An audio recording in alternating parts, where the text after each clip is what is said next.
Bienvenidos, mi nombre es Marta Castillo Segura, profesora de la Universidad Católica Santa Teresa de Jesús de Ávila, y les doy la bienvenida a la siguiente ponencia titulada Conociendo las diversas técnicas de recuperación que permiten la mejoría de las habilidades escritoras y el logro del éxito educativo en alumnos disgráficos. Antes de explicar qué es una disgrafía, es importante señalar en qué consiste la escritura. Esta es una actividad no psicopráctica y perceptivo-motora que permite formar una imagen previa y que nos dará pistas sobre cómo tenemos que actuar. Además, la vista tendrá como tarea principal comprobar que se ha ejecutado correctamente.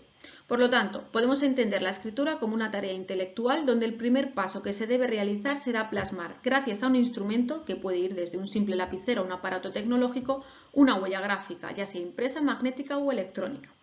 Estos procesos comienzan a desarrollarse a los 5 años, es decir, en la etapa infantil, aunque los niños comenzarán a tener un desempeño hábil dentro de los 3 primeros años de escuela y no se habrá adquirido de manera plena hasta aproximadamente 10 años después. Para poder acceder a la escritura es importante dominar ciertos requisitos. Por un lado, es necesario adquirir una adecuada fisiología de los mecanismos motores u organización de la motricidad.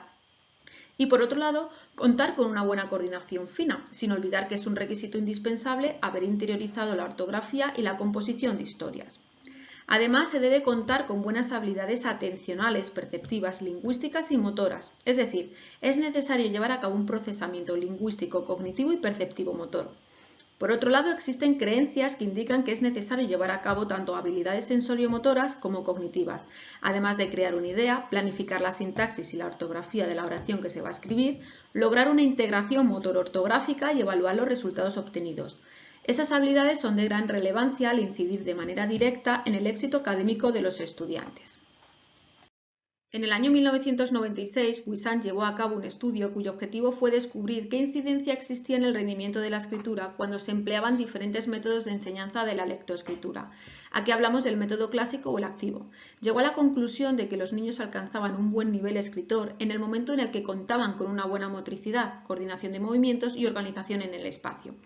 En el aprendizaje de la escritura entran en juego diversas funciones cognitivas consideradas de alto nivel, que reciben el nombre de funciones ejecutivas.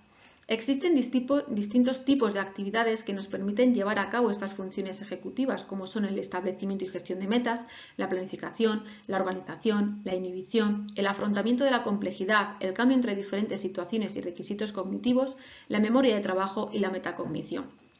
Cuando se lleva a cabo la escritura, se observa que algunas de estas funciones ejecutivas siguen estando involucradas. Entre ellas podemos citar la memoria de trabajo, la planificación, la organización, el monitoreo y, por último, la organización de materiales. En niños que presentan dificultades en las habilidades escritoras, están alteradas. La función ejecutiva de memoria de trabajo es una habilidad que no es difícil de conseguir, de lograr, de afianzar, pero en un niño con dificultades en la escritura se observa que ésta presenta niveles muy bajos de rendimiento porque toda la energía cognitiva que emplean durante la escritura está dirigida a los mecanismos de escritura de letras o de palabras. La disgrafía es un trastorno específico del aprendizaje con dificultades en la expresión escrita, aunque no presentan criterios diagnósticos específicos. También se puede entender como una alteración o dificultad en la producción del lenguaje escrito relacionado con la mecánica, es decir, con la realización gráfica, que va a afectar a los procesos cognitivos, lingüísticos y perceptivo-motores que están involucrados en esta producción lingüística. Este trastorno se encuentra aproximadamente en el 34% de los niños en edad escolar, siendo más frecuentes en niños que en niñas, aunque la diferencia no está muy marcada. En estos niños se observa además un cociente intelectual normal, una escritura lenta, una letra ilegible, pausas durante la escritura y retraso también en esta escritura. Es decir, no pueden presentar una capacidad intelectual inferior ni haber sido diagnosticados de otro tipo de dificultad neurológica o perceptivo-motora. La disgrafía además comparte altos niveles de comorbilidad con la dislexia del desarrollo y el trastorno por déficit de atención e hiperactividad. Sus primeras señales de alarma surgen en el inicio de la etapa escolar porque podemos observar dificultad para formar letras, baja fluidez escritora y poca diversidad entre letras y dentro de ellas. En ocasiones, un maestro o profesor puede encontrarse en la situación de estar frente a un alumno que no tiene una buena caligrafía y no identificar que presenta disgrafía. Para ello hay que tener en cuenta si el alumno empieza a mostrar una escritura ilegible e identificar qué partes del proceso que necesitamos llevar a cabo en la escritura están dañadas o muestran dificultades. También se puede encontrar en la situación de que un alumno no presente estas dificultades y sospeche estar ante un caso de disgrafía. Por este motivo tenemos que tener presentes dificultades en la escritura que no están específicas o no son específicas de este trastorno, como puede ser que el niño no haya iniciado la escolaridad en la edad correspondiente. En este caso nos vamos a encontrar ante una disgrafía secundaria o sintomática, o directamente la podemos llamar alfabetismo. Otro punto a tener en cuenta es que un maestro no podrá estar ante un caso de disgrafía hasta que el niño no haya dispuesto del tiempo suficiente para aprender a escribir, es decir, hasta que no haya cumplido los 7 años aproximadamente. Esto ocurre porque hasta que llegan a esta edad, los errores que muestran son propios de un periodo de aprendizaje que no tenemos que tener en cuenta o no debemos tener en cuenta. Si un niño con dificultades en la lectoescritura presenta escritura en espejo, inversiones, letras hechas a base de trazos sueltos, confusión de letras que se parecen, tanto en su forma como en su contenido, omisiones, mezcla de mayúsculas y minúsculas o dificultad para fragmentar palabras, estas dificultades son propias de niños que han sido diagnosticados de dislexia y no únicamente de disgrafía. A modo de conclusión, podemos identificar a un niño con disgrafía porque su trazo es causa de un mal afianzamiento de la escritura, sin que esto se deba a un déficit cognitivo, a un daño sensorial o neurológico grave o incluso a una inadecuada estimulación pedagógica. Pero hay que prestar una gran atención a este alumnado, ya que pueden pasar desapercibidos al darnos la impresión de que son niños desmotivados o que muestran una actitud de indiferencia ante la escritura, cuando la realidad no es esta.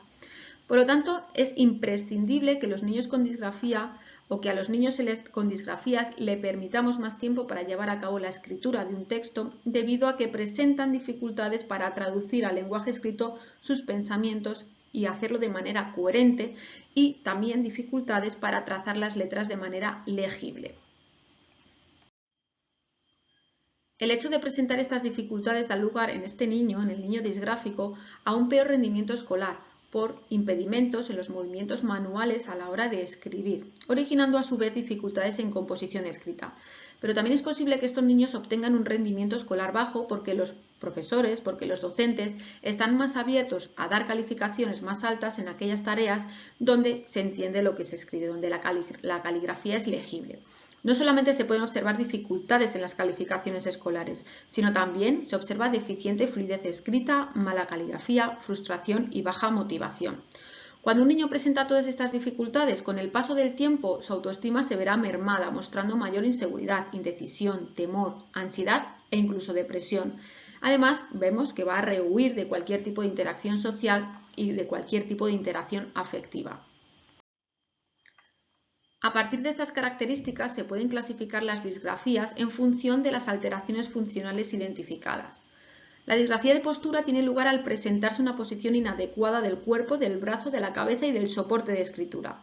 La disgrafía de prensión hace referencia a la manera en la que el niño coge el útil de escritura. La disgrafía de presión está relacionada con la fuerza que ejerce en el lapicero, por ejemplo. La disgrafía de direccionalidad está relacionada con la linealidad del escrito. La disgrafía de figura hace referencia a la distorsión en el trazo de las letras y, por último, la disgrafía de posición es la que hace referencia a la verticalidad del cuerpo.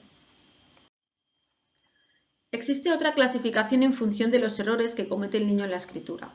La disgrafía disléxica tiene lugar cuando se observan en la escritura omisión de letras, de sílabas o de palabras, confusión de letras con su sonido y con una orientación similar. Inversión de sílabas, adición de letras y sílabas y unión y fragmentación de letras y sílabas o palabras. Es decir, este tipo de disgrafía está presente en alumnos disléxicos a su vez. Disgrafía motriz tiene lugar cuando se observa en el niño trastorno en la forma y el tamaño de las letras, espacio inadecuado entre letras, palabras y renglones, inadecuada inclinación de palabras y renglones, ligamentos defectuosos entre letras y excesiva presión del útil de escritura. Es decir, esta disgrafía está muy relacionada con la capacidad motriz, con la motricidad del alumno. Los errores que cometen los niños con disgrafía son de dos tipos. Primarios, es decir, aquellos relacionados con el tamaño, la forma, la inclinación, el espaciado, el trazado y el ligado de letras.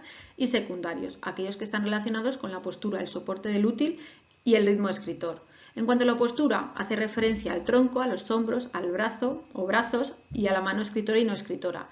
En cuanto al soporte del útil escritor, cómo agarra, si hay tensión, si hay barrido y si hay empuñadura. Y en cuanto al ritmo escritor, hace referencia a la progresión y a la diagramación. Una vez que un alumno ha sido diagnosticado de disgrafía a través de una evaluación completa y concisa para identificar qué déficits presenta en cuanto a cognición, gravedad del trastorno, comorbilidad, etc., ya se estará en predisposición de iniciar la intervención. Esta intervención tiene que tener como objetivo principal que el niño llegue a afianzar los trazos de las letras y que conozca qué espacio debe haber entre ellas. La intervención será más eficaz cuanto más compromiso por parte de padres, maestros y otros profesionales que se involucren en su puesta en práctica exista. La intervención puede ser aplicada en grupos pequeños e iniciarse entre los 4 y 6 años de edad para minimizar la ansiedad que pueda desarrollar estos alumnos en el aprendizaje de la escritura, consiguiendo a la vez mejores habilidades sociales y compromiso con la tarea.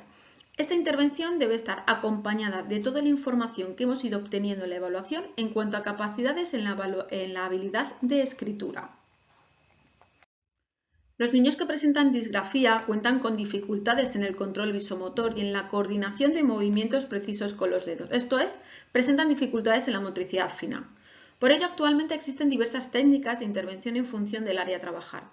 En primer lugar, tenemos la técnica multisensorial, que consiste en fomentar las habilidades motrices en el trazado de letras, gracias a lo cual vamos a conseguir que el niño afiance una mejor memoria motriz a través de diversos pasos que son necesarios para elaborar cada letra de manera automática. La técnica compensatoria sistemática se empleará únicamente en el resto de las áreas que se observen afectadas en alumnos disgráficos. Puede llevarse a cabo mediante un ordenador, donde le vamos a presentar al niño cada una de las letras para que las pueda recuperar mentalmente y pueda escribirlas posteriormente. Su propósito es ir superando las dificultades que presente el niño a la hora de escribir a través de la tecnología. La técnica de modelado consiste en que el maestro o el profesor sirva como ejemplo al niño en relación con la buena letra, para que ésta la pueda practicar y afianzar. En este aspecto, los niños con disgrafía tienen muchísimas dificultades, ya que la letra que se le pide que escriba en su cerebro no se corresponde con la recuperada y producida. Las técnicas neuromotoras y de orientación cognitiva se centran en la interacción existente entre la actividad a realizar y el niño y el entorno en el que se va a llevar a cabo la escritura, procurando una mayor participación. Existe, por otro lado, el método antidisgráfico basado en las siguientes fases. Relajación global y segmentaria, permitiendo que el niño destense los músculos y vuelva a aprender a escribir. La educación y reeducación psicomotriz de base, permitiendo eliminar los déficits de coordinación, de equilibrio, disociación y ejecución de movimientos. Y la reeducación gestual, digital y manual, que permite mejorar la precisión de la mano, evitando o eliminando las cinesias. Por último, podemos encontrar el método de imágenes motoras, que consiste en una representación mental de las acciones que se van a llevar a cabo en el momento en el que no se produzcan movimientos corporales concomitantes. Es decir, gracias a este método el niño podrá anticipar qué efectos podrá tener una acción. Este método de intervención consiste en la visualización de un vídeo donde aparecen diversas posturas y acciones que vamos a llevar a cabo o que van a llevar a cabo otras personas sin ningún tipo de alteración motriz, para que después los niños con disgrafía las puedan imitar. Este tipo de intervención se ha demostrado eficaz al mejorar el control motor predictivo e interno y al permitir interiorizar un mayor control motor porque se han ido generando modelos internos que no se han llevado a cabo de manera conectada. Podemos concluir que para que un niño logre una adecuada habilidad escritora necesita un dominio completo de la actividad gnósico-práctica y perceptivo-motora, la cual no va a comenzar a manejarse hasta los 5 años, llegando a dominarse por completo a los 15 aproximadamente. Pero este requisito no es el único para lograr una adecuada habilidad escritora, ya que se necesita además, como ya hemos visto, una correcta motricidad y coordinación fina y una adecuada ortografía, composición de historias y habilidades atencionales y lingüísticas. Si el niño no logra dominar estas habilidades, va a desarrollar un trastorno de la escritura que hemos llamado disgrafía, que no implica déficit intelectual, aunque sí escritura lenta, letra ilegible, pausas durante la escritura y retraso escolar. Además, vamos a encontrarlo que aparece junto a la dislexia y al TDAH. La disgrafía puede causar en el niño, por lo tanto, bajo rendimiento escolar, como hemos dicho, deficiente fluidez escrita, mala caligrafía, frustración y baja motivación. Para superar esta problemática es necesario trabajar con el niño en la repetición caligráfica, la motricidad y el orden, y la dirección de grafías, entre otros, a través de técnicas como la multisensorial, compensatoria, de modelado y neuromotoras y de orientación cognitiva. Además, es de carácter imprescindible incidir en la relajación y en la reeducación psicomotriz, gestual, digital y manual. Aunque contamos con gran información sobre este trastorno, necesitamos un mayor número de investigaciones que permitan conocer de manera profunda las deficiencias espaciotemporales de los niños con disgrafía y que permitan comprobar si la hipótesis enunciada por Graham y Harris es cierta. Estos autores indicaron en su estudio que la presión que aplica el niño disgráfico y el control de los trazos de cada uno de ellos reflejan la capacidad de autorregulación que necesitamos para aprender a escribir. Por último, son necesarios más análisis neuronales en niños disgráficos para comprobar cómo se desarrollan los lóbulos frontales cuando se activa el control ejecutivo en estos niños. Muchas gracias por su atención y espero que hayan disfrutado de la ponencia. Estoy abierta a cualquier comentario, duda o sugerencia que quieran compartir. Gracias.